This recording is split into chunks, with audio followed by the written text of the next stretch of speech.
Today we're joined by Jane Atherton, leadership and mindset specialist and founder of Phoenix. Jane, welcome to the show. Thank you. It's great to be here. Oh, it's great to have you. So to start us off, can you tell us a little bit more about your business and the role you play within it? Yeah, sure. So I love what I do. I'm the founder of Phoenix. We're nearly 7 years old. And Wow. so Phoenix is a leadership and mindset consultancy. So what that means is we work with leaders and their teams, and then we ask them, what are your strategic aims? And then based on that, what mindset and what behaviors are required? Then we can go and design workshops and training sessions to really help their wider team and the culture mobilize to show those mindset behaviors that they're looking for. Oh, perfect. And are you noticing any trends in your space right now? Yeah, trends wise, definitely leadership with uncertainty or how to lead with uncertainty. There's just so much of that. The only constant is change at the moment, whether economically, politically, socially, the AI emergence. And so leaders are just having to be able to thrive and manage their teams through vast uncertainty. What we know with mindset is over 90% of us, actually, no, it's the wrong stat. We can delete that. What we know is that 80% of us have a value of comfort or certainty. 80% of us. So if you think there's a lot of uncertainty at the moment in the world, that causes a lot of disruption, anxiety. And so to help leaders lead through uncertainty is really important. It's a big psychological thing, which is why we specialize in mindset. Do you find any challenges within your industry with what are you finding there? I think the biggest challenge is people not wanting uncertainty because people would like things to, well, most people don't like change. So we often come in to help with culture change, or they'll bring us in because there's a new strategy or a new vision or mission that a function or a team might be aligning around. And there's often restructures, there's often new ways of working. And as humans, we don't like that. We don't like new ways of working. We want it to stay as it is, but that's not how we operate, is it? So, I mean, the mindset and psychology of change is quite fascinating. So that's often the challenge we find is helping people understand that, but giving them practical tools and techniques to be okay with change. And how do you thrive when it is uncertain? Because there's no point waiting until the uncertainty passes. It's just going to increase. Our rate of change is only increasing, which is quite Yeah, fascinating. definitely. Yeah, absolutely. And I find that's such a helpful tool as well because people do change it can cause a lot of stress. So to have tools and to help manage with that, I think is brilliant.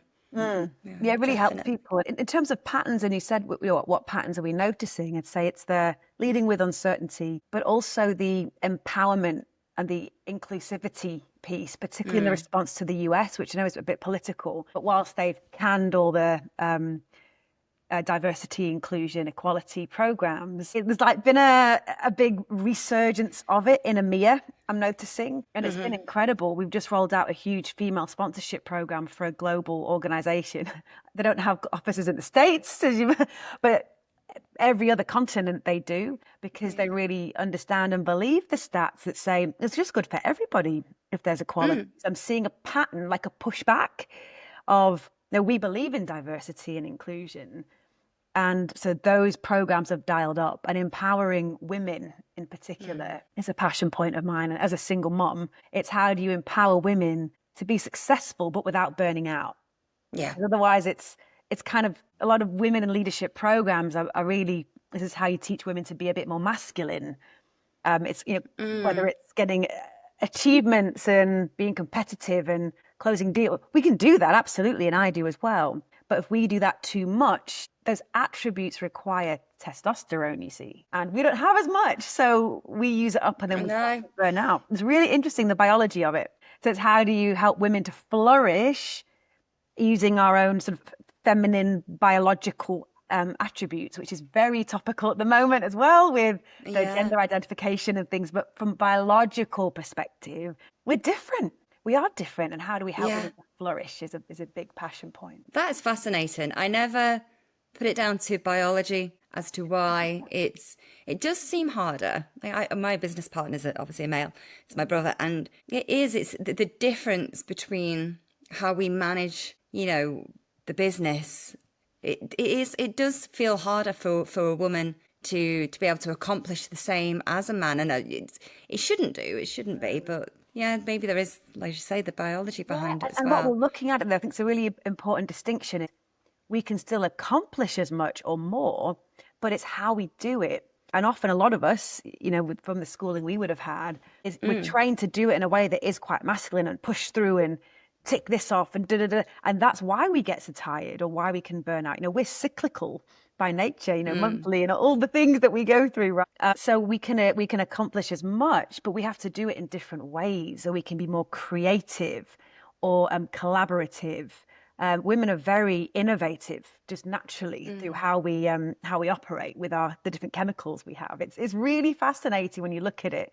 So we can accomplish as much, but it's not in the same way, which is where big corporates can fail women, I believe, because it's a very masculine, patriarchal environment. And I love men. I love, it's not Yeah, nothing to do yeah. with that kind of No, thing, but it's if you want everyone to flourish, ways of working needs to change.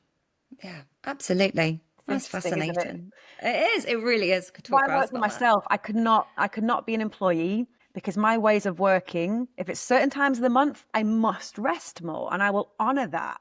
I will do a few hours in the morning, then I rest. If my energy's lower in other times, I will restructure the week or the day. I'm doing it today, actually. I'm speaking with you. I've got one more call. Then I'm going to try and just to have some self-care this afternoon before the school run. But Yeah, then next week, I'll have a lot more energy, so I'll be on it, and then I'll get way more done when I'm in that zone, in the flow. So I think we yeah, can be quite strategic in how we plan our weeks and months, whereas yeah, men are linear. They can just keep going. Whereas we're different. yeah. Yeah. Just brilliant. That is really quite an eye opener. It's Ah, yeah. Thank you for that. That's brilliant. pleasure, my pleasure. And are you noticing any developments or changes in your sector that make it maybe easier to operate or perhaps more difficult? Oh, I'd just say budgets aren't flowing as much because of the uncertainty. I know many people in my network running their own training companies or smaller sort of one-person companies. They're really struggling because people just aren't spending as much and everyone's holding on a bit. There's been so many economic upheavals and the UK economy isn't buoyant. And I think it's been a really, really challenging time. Yeah, and personally, we're finding it's this sort of feast famine approach at the moment, which it sometimes happens where, luckily, when we land something and it's a really profitable business model, so we're fine. But then it just goes quieter, and it is this like, uh-oh. So I'd say that's the biggest challenge is the lack of consistency Yeah. in our industry. And I do tend to do better than some of my contemporaries, my other peers. Just by my sales nature. But even when Phoenix struggles a bit, that sort of shows me that the market is really uncertain. That'd be the biggest thing I'd say. I mean, what Yeah. do you find with, I think it's always sort of training, recruitment, marketing that tend to get pulled back quite rapidly when and I believe you can make money in any market as well. So I don't have a negative mindset. There's opportunities everywhere, but overall, we're just finding sales cycles are taking longer and things. What do you guys find in your industry? Like you say, it's budgets, it's the changes. Obviously, employers' NI is a big thing, and I think that's actually hurting a lot of businesses. Yeah. Um, yeah, I think it's a well, yeah, I just don't think it's very helpful for businesses today. So yeah, We've been quite lucky because how we've structured Phoenix is it's an associate model. So I've managed to dodge the NI with yeah, because it's a contractor basis. So apart from the very core team, it's a network of amazing consultants and trainers, but they are all set up as sole traders. yeah, And so they can work for other companies as well. So it means it's easy to scale up, but equally, if I need to, we can bring it back a bit because we would have been really hit if we had quite a few employees on the books. 'Cause I agree, it's been a big impact. yeah, absolutely. And I think it's going to change how businesses model themselves. Like you mentioned there, Jane, to take on a fixed employee now, there's always been an element of risk, but it's always good to have employment. But they've made it harder to do that now, and so I think a lot of smaller businesses will be looking more on the contract basis. Yeah, there's pros and cons because I've said to my EA, she's phenomenal, and she's also our engagement coordinator. So she wears a couple of hats, and she's still not an employee, and we have talked about it. But she also sits on reception for a chiropractor, and it works really well for her. So there's another thing she does as well. So she's got these multiple streams. Yeah. And I'd say her loyalty is to us more, and she's under our brand, and but she quite likes that flexibility. But it's interesting, pros and cons across the board. It's definitely pros and cons, but yeah, it does. It definitely has its merit in places like that where people, they don't want to be bind to a contract, but to have the flexibility to go in and out of work. So yeah, definitely. How do you overcome those challenges? When you mention, obviously, the first thing that gets stripped back with businesses may be on the training side. How do you overcome? What have you done to adapt for that, Jane? Yeah, that's a great question, isn't it? And I think the key thing you have to watch, particularly if you're a business owner, is fear. The first thing we can go into is like, oh my God, where's my next invoice coming from? Or you start buying into the beliefs of it's hard to make money in this economy. And if you have that kind of belief, I think you start to attract or pull towards you what you believe. And so I think number one for me, and it's also what I specialize in, it's really watching the mindset of there's always opportunity. It might be different in opportunity. They might be a bit smaller or not as many, maybe. But two things I'd say I do. One is I just want to add value. So I offer espresso sessions complimentary, just 1 hour and a limited amount. I've got to have the boundary around my time, but to go into an organization and do a 1 hour shot of energy, give the practical mindset tools to help in uncertainty with a leadership team for free. It's a bit of a taster. And the idea is as well, the reciprocity of when you have budget, you've made a connection now. And I'm hopefully really added value. So I'll do that and go out to add value. But secondly, it's entrepreneur hat. And I've created a new business line. And so Blaze is a new community that I started in January. And it's also something that I find really fulfilling. So I think, again, to counteract any fear of or scarcity consciousness of, oh my God, the market, can you find something else you can offer or do that's a bit different? Yeah. And so, because Blazes, I think it's cheap because 36 quid for an individual to get me for a month. And those who are really into this sort of uplift mindset, and they get one live with me and then some material that they listen to. They fall asleep listening to me, apparently. So it's quite hilarious. But that's a growing community. And so I might not have thought to start that.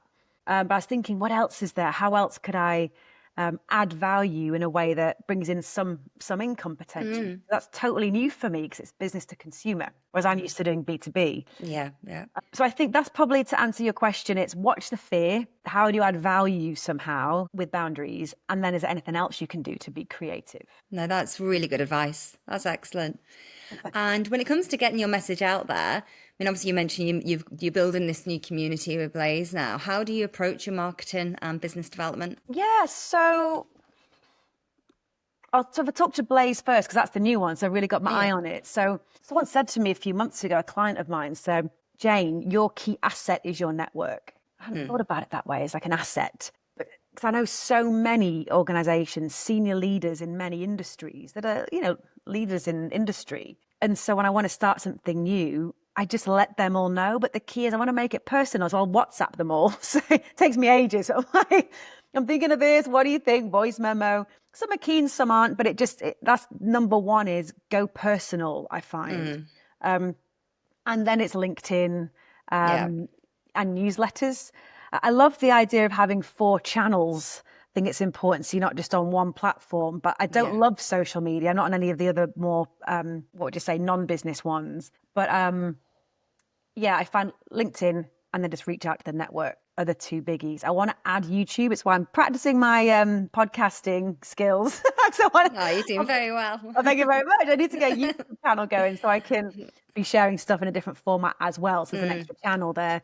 You'll be asking you for tips on that after. You're welcome to.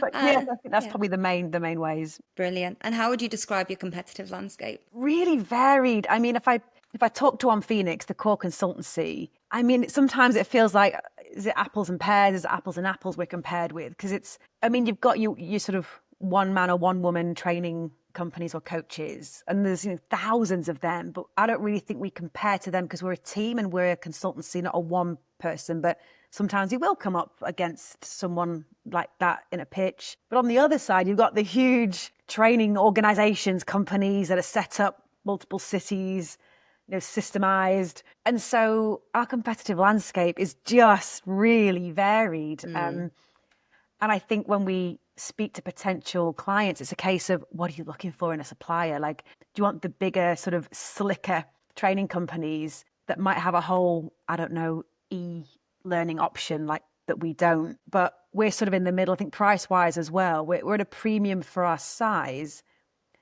but then the quality we give and the value we add, because we don't have too many clients, we cap it like always under 20, probably more under 15 really, because we really want to feel like they're more like colleagues than clients. So that's our approach to really connect with them and get under the skin of the culture. So again, in terms of competitive landscape, some training consultancies, they just don't operate that way because they're too big or they're too busy or they don't have that capacity because there's only one of them. So, I'd say it's just really varied, and it ultimately depends on what the prospective client is looking for. Yeah, definitely. And I love what you're doing there with the value service that you're giving. It's more of a partnership than a service. And that's very much how we operate as well. It's how I've operated across all of my businesses, sorry, is to, like you say, partner with your clients. You're there to help them get the best outcome. It's not just a case of giving them a list of instructions and away you go. You're there to embed it too with them. And I love that approach. Yeah, Really definitely. I mean, resonates. in our world, if someone comes and says, do you have an influencing program, say, rather than saying, sure, here's our off-the-shelf influencing program, instead we have the conversation of, why do you think you need that? What's going on that made you think that's the behaviors that your team needs? And what's it really about? So then we can consult to, and then, like you say, partner with them. And it becomes a trusted advisor relationship where we might end up saying, I don't think it is influencing. You need a bit more culture change. Or it sounds like there's some leadership stuff going on. Then we can look at how you influence. But before we get to influence, we've got to, and so we can really give quite strong advice. And there's a book I read a long time ago. I've forgotten who it's by, but it's called The Challenger Sale, where a trusted advisor also challenges. It's not there to say, okay, it's like, how many do you like? It's not just order taker. Yeah.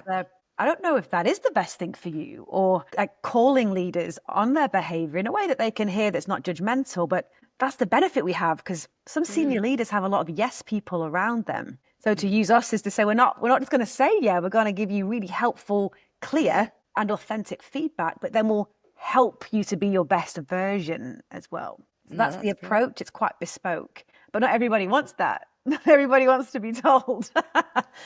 So it's like holding up a mirror. It's getting to the core root of what the problem is and then sorting that and then nourishing everything else after. So I think that's brilliant. Yeah, it's more fun. I can imagine. And Jen, can you talk us through a typical day? Typical day. Well, there isn't such thing, is there really? I think a typical day, for me, a typical day will consist of maybe 3 different options. It's either working from home, like I am today, either working from home, it'll either be in London town, meeting with clients, love that. Or thirdly, I'll be either on client site or running virtual sessions. Quite varied. I think the key for me, though, with any typical day is managing my energy. And as a single mom who's running a business, I have no intention of burning out. And I have had health problems, not linked to burnout, just general health problems, which have been so frustrating, but it's made me really dial up and use all the techniques that I share about mindset and resilience and vitality. So I find for me, it's not just what's on a typical day, but where's my best energy? For me, it's the morning. So I'm best after the school run, best until maybe 1:00. So I try to delay lunch, and then I know I'm going to have a bit of a dip, particularly at the moment. I've been recovering from a mold poisoning situation. It's dragged on for months. It's been so frustrating. So I've had to restructure the business. And to adapt. I think for Sorry to anybody, hear that. thank you. I think that's probably the key in terms of a typical day for anybody. And an advice I'd give is some people take a little longer to wake up and flourish afternoon, evening. If you can, structure your business, or if you're an employee, if you can move important calls to later in the day when suits you, because you'll be at your best then. And they say we're all a little bit different. So I think it's really powerful and impactful to think, when am I at my best energy? And then you can decide to do the chores then and get them done, or do you do the things that bring you more energy and then you really fly and feel really empowered and inspired. Oh, that's interesting. Yeah, definitely. I find that for the mornings for me Good personally. morning. Yeah, absolutely. Yeah, you have the afternoon burnout, don't you? So yeah, I think that is important that people do the things that you need the more energy for. Like I always find if I've got an uncomfortable call to have, always do it the first call of my day. Yeah. Always, because I just find to have it building up and having it over me for the whole day, I won't do anything for the Yeah. entire day. All I will do is think about that one thing, and it's like, oh, so always yeah, we agree there, get the stuff done in the We morning you do. need to get done, and Do you know what they yeah, call that when you do it first thing?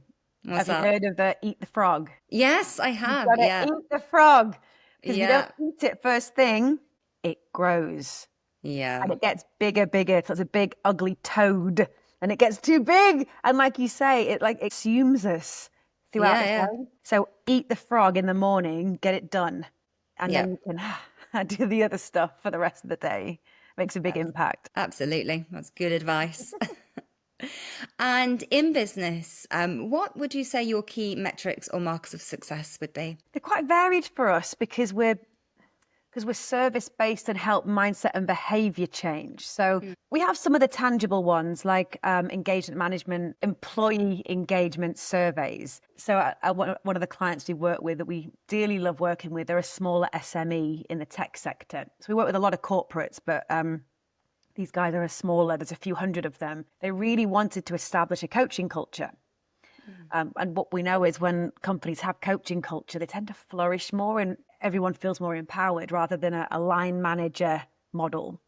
There are pros and cons in both, but we really worked with them on that. And we did the empowering coaching program throughout the organization. And they retested the question on the employee engagement survey 12 months later saying, how is the coaching culture? And it dramatically increased. And it was incredible for us because it can be quite tricky to get clear evidence around has this worked or not. But surveys are a really clear way. Yeah. And then the other ways we can try and measure the success is we set up at the beginning of an engagement, what behaviors would you want to see? So for example, we often come in to help empower teams. If people are used to either, we complain a bit or we blame a bit or we abdicate responsibility. We all do it to varying degrees. But it might be that a client really wants their team to step up with accountability. And so we'll design the program based on very specific behaviors with when this problem comes up, rather than complain to manager, this is how you can have the mindset of thinking, I'm going to find solution. We call that blame to aim. Right. Like there's another company we work with. The whole thing was blame to aim, blame to aim. And so all of them are really conscious of it. And then they could measure more through experience than a sort of spreadsheet quantitative measurement. They could see and hear in the team and in the culture the difference in communication, in accountability. And that's Yeah. what they fed back on to us. So Yeah. it's different ways that we try to measure success. No, Yeah. they're good measures. Yeah, It definitely. can be a bit tricky otherwise because of Yeah, the nature of how do you measure someone's mindset has changed. It's through that exactly. output switches, which is the behavior. And over the next 12 months, what are the core goals that you're working towards, Jane? Well, it's interesting when you've had a health problem, the only goal is health. Because I find, and because fatigue is a consequence of this mold poisoning business. So I find for me, nothing matters apart from, well, the key thing that matters for me is getting health back. So I've got sustained vitality, energy. Like I have energy doing this call because I enjoy it and I enjoy meeting people, but then I'll crash in an hour. And so I have noticed that in terms of business goals, they're not as clear. I'm I think just to sustain at the moment is the key. Get health back, and then it'll be reset. I mean, a couple of are they goals or maybe aspirations are we worked historically with a lot of corporates, and I really enjoy that, doing top talent programs and emerging leaders. But I'd love to invite more of the SMEs, of the smaller clients. That there's a few hundred, maybe up to 1,000, because that's when we work directly with the senior leadership team, and you see the impact. So from a fulfillment perspective, you see the culture change. And so as a loose goal or aspiration, and it's funny, I've noticed already who we're attracting, and the conversations I'm currently having tend to be with these smaller businesses, and they're quite exciting and they're more agile.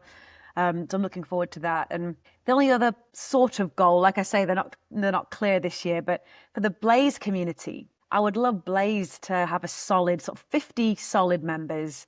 And I'd love for all of us, because it's a virtual community, to maybe meet and to do some kind of weekend retreat. Yeah. Conscious leadership or empowered leadership retreat, but with that flavor of mindset running through it. I'd love to do that. So that's definitely a goal. And I feel like that would give me a lot of energy and drive a lot of impact. Like people would transform after having Definitely. a weekend. So watch this space. Let's Blaze. Should I do a quick plug actually for Blaze? Of course you can. Of course you can. Oh, you should come. I'd love to. I'm doing I'm offering a complimentary live Blaze session with me. So there's just an hour.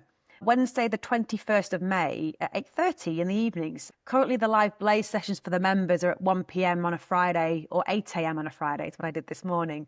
But some people still struggle, like the school run will hit or a client puts a meeting in at 1. So I thought, you know what, why don't we offer one outside of work hours? I'm going to trial it. And I've said to all the members, let's open it, because I haven't really done much marketing for Blaze. It's been really organic. We've just done the 3-month pilot. I'm like, you know what? Let's put a bit more energy into it now. And so the 21st is open for anyone to come along complimentary. I'll have to cap the numbers though at some point, because a lot of people have shown interest. I just put it on LinkedIn today. I'll forward it to you, Lisa. That'll be bro. Yeah, there's my little plug for and I think we ran it this morning and people came on a bit stressed, the usual frustrated. By the end of it, in under an hour, you can see the eyes were more sparkly. I mean, I was buzzing as well. And people are more like calm, still, focused, but uplifted. And not because anything externally has happened. I think that's the promise when you elevate mindset. It's not, I feel happy because I won a deal, or I feel happy because of I got some great feedback, or I got loads of engagement on my LinkedIn post. They're fleeting. Yeah.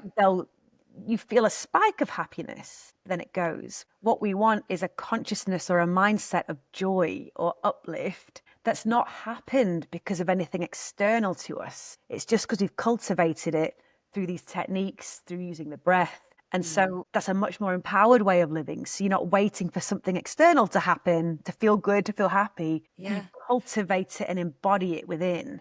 It's really powerful. Yeah, absolutely. God, that would be very powerful. And like you say, waiting for the outside affirmations to be able to do that within is very powerful. Come along. I will be coming along.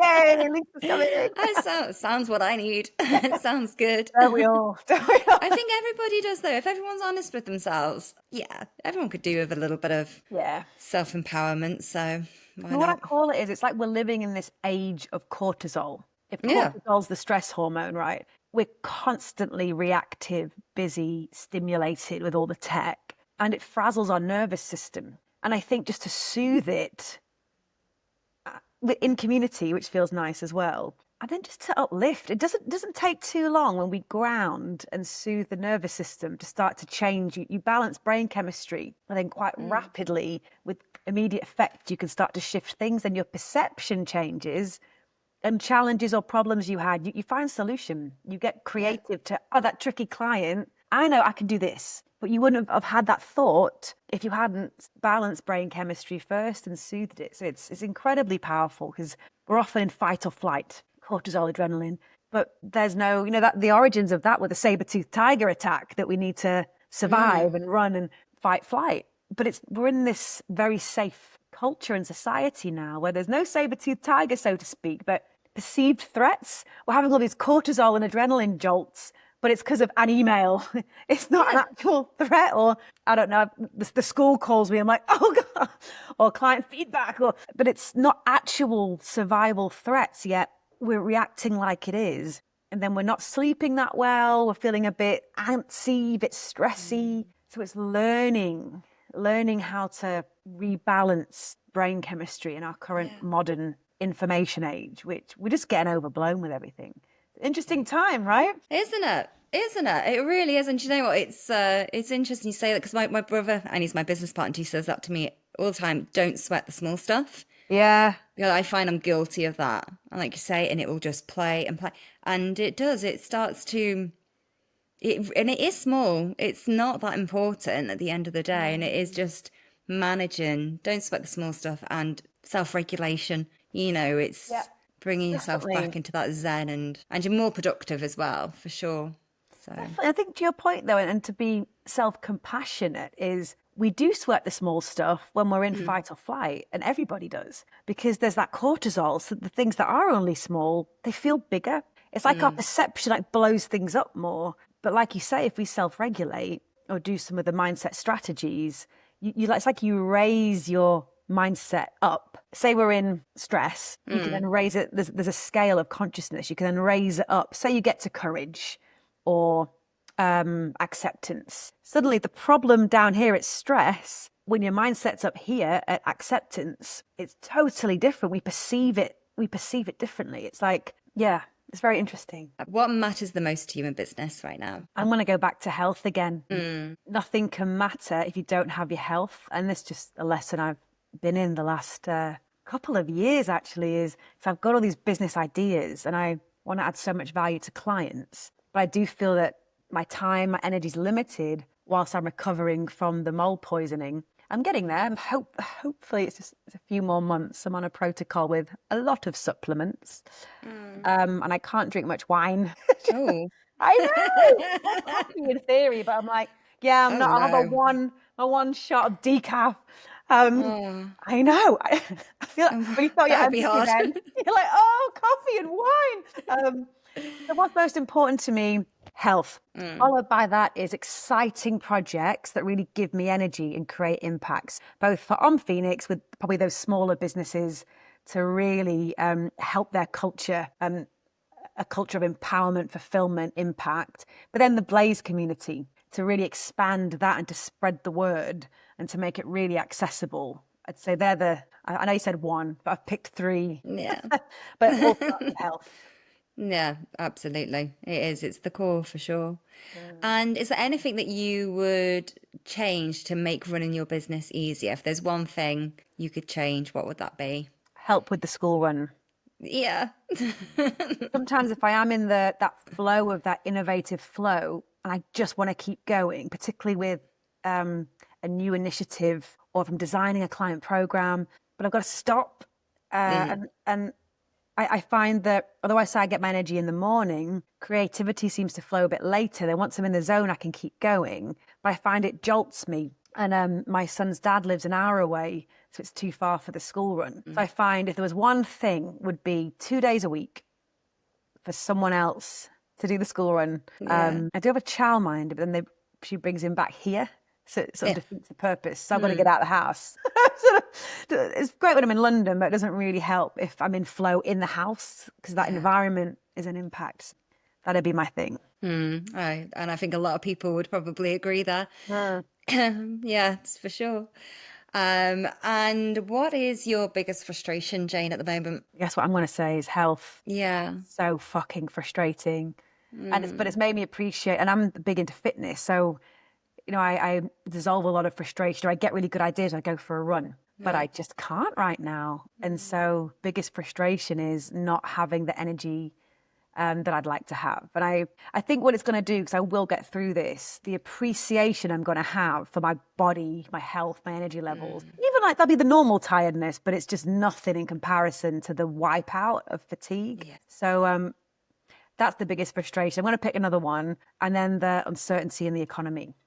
Yeah. I'm like, come on, everyone. It's been years now of cost of living, the wars impacting things, interesting politicians making interesting decisions with the economy over the last few years now, just to get more buoyancy in our marketplace again for all Yeah. of us, because everyone's feeling it, and it's just puts a drag on all of us. So I think, yeah, that's a frustration, but it's out of our control. So you've got to accept what you can't control as much as Yep. possible. Definitely. And finally, is there anything else you'd like to share with our listeners today about your business? I think I've already shared enough. I think that if anyone's listened to this and has been a bit inspired, there's two key ways to connect, or if you'd like a bit more info. If you're a business leader or people leader who's interested in the On Phoenix side, the core consultancy, it'd be the espresso sessions. I've just released a couple, actually. I offer a limited number of espressos, and what they are, they're just 1 hour. Bring your team together. It's bespoke to your organization, and it'll be a shot of very practical mindset strategies to uplift. But in the session, we'll do a diagnosis to see what are the biggest interferences preventing the potentiality of your team from flourishing. So it's quite bespoke in the moment. So I'd say just reach out. The other thing would be any individuals, business professionals listening who want to elevate mindset. That'd be Blaze, and so I'm really passionate about that. I've got some free materials I'm giving out. So it's the Blaze Live on the 21st of May, if that date might have passed now. But I'm opening that session up to anybody to come live via Zoom. But I have a few free recordings as well. So I think find me on LinkedIn is the best way for that one. And then I can pop you on a newsletter or send you more info. Perfect. Oh, well, thank you so much for sharing all your insights with us today. It's been fascinating, and I certainly will be having a look at Blaze. Yay! I think that's brilliant. And obviously, we wish you all the best for your future successes as well. Thank you. You too. Well, Absolutely. thank you very much. Thank you.